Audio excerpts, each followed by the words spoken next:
দয়া করে কেউ ধর্ম নিয়ে রাজনীতি করবেন না। ধর্মের কাছে, রাজনীতির কাছে।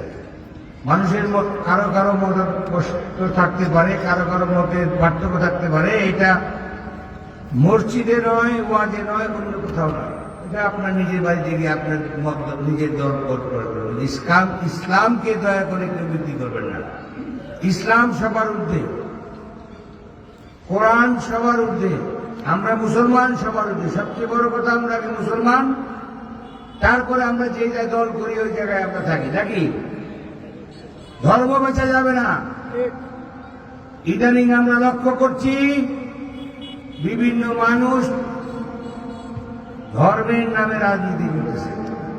দয়া করে আল্লাহর অস্তিত্বে বিরত থাকুন। আপনারা সবাই ভালো থাকুন, সুস্থ থাকুন। সবাই আমরা 5 ওয়াক্ত নামাজ আদায় করার চেষ্টা করি, আল্লাহকে স্মরণ করি এবং আল্লাহ সবাইকে হেফাজত রাখে এই দোয়া করি। সবাই বলে আসসালামু আলাইকুম।